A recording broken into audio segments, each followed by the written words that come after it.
Trello, Monday, Notion, Asana, et j'ai tout testé. Et dans cette vidéo, je vais vous montrer pourquoi, d'après moi, le gestionnaire de projet d'Odoo est l'un des meilleurs qui existent actuellement. À la fin de cette vidéo, je te montrerai une façon de faire pour avoir Odoo et le tester pendant plus d'1 an ou 2 ans gratuitement. Donc reste bien à la fin et n'hésite pas à t'abonner et à laisser un commentaire. Donc Odoo est un gestionnaire de projet hyper complet. Odoo est un ERP qui propose beaucoup de plugins, beaucoup de fonctionnalités très utiles, mais l'une des fonctionnalités les plus utiles pour gérer des projets, c'est le tableau Kanban. Un tableau Kanban, qu'est-ce que c'est?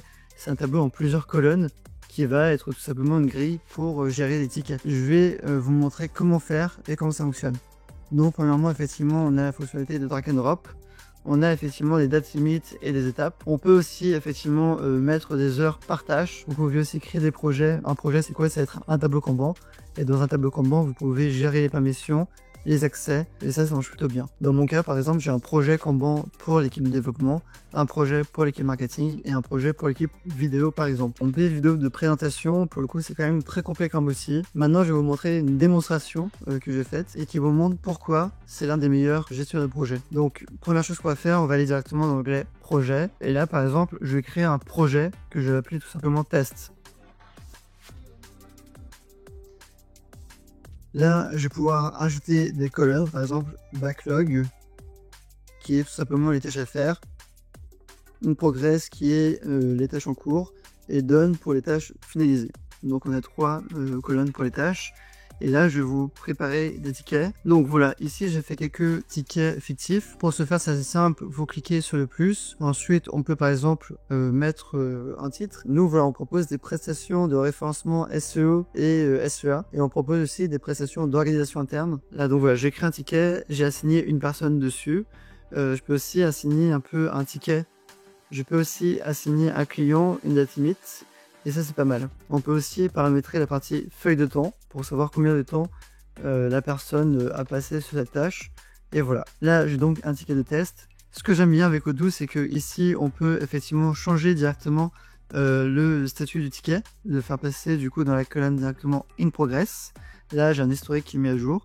Et si je retourne au niveau de la vue globale, on peut voir que le ticket a été déplacé. On peut aussi effectivement dire que voilà, on bloque sur le ticket ou quoi.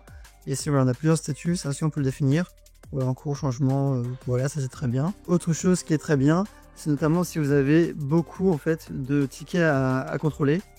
Par exemple, je vais mettre tous ces tickets dans In Progress. Là, ce que je vais faire, c'est que je vais pouvoir naviguer rapidement d'un ticket à l'autre avec les flèches.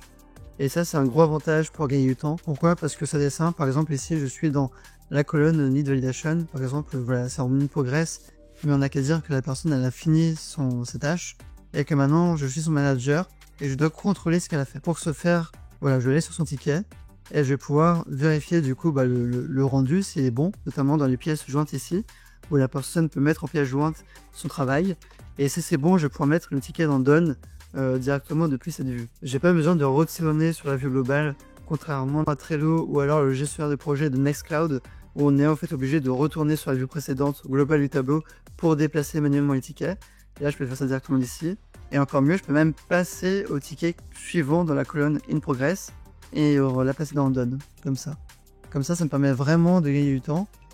Parce que moi, du coup, j'ai une équipe d'un peu plus de 22 personnes.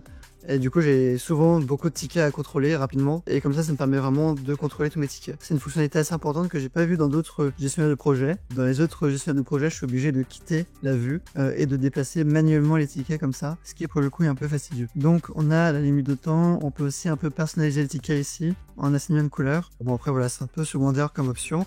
Et enfin, on a des filtres hyper avancés. Et ça aussi, c'est quelque chose que j'ai pas vu sur Trello.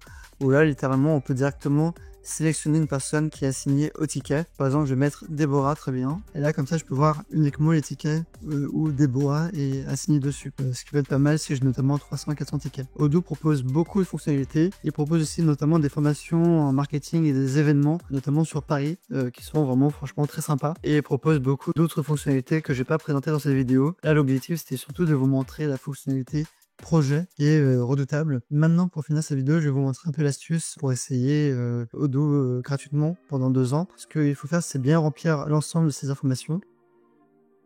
Par exemple, voilà, comme ceci. Et là, ce qui est vraiment important, c'est de modifier l'URL et de spécifier Edu pour éducation. Vous aurez les mêmes fonctionnalités, sauf les fonctionnalités d'un nom de domaine que vous pouvez mettre en place et des fonctionnalités en lien avec le paiement. mais sinon globalement tout fonctionne de la même manière. Et là du coup ça va automatiquement débloquer 2 ans d'essai gratuitement, ce qui va vraiment vous permettre de bien tester le logiciel. Et vous aurez accès à l'ensemble des fonctionnalités. Voilà, c'est tout pour cette petite vidéo. Si vous souhaitez plus de tutos similaires, notamment sur l'utilisation d'Odoo, n'hésitez pas à me le dire en commentaire. Merci et à très vite.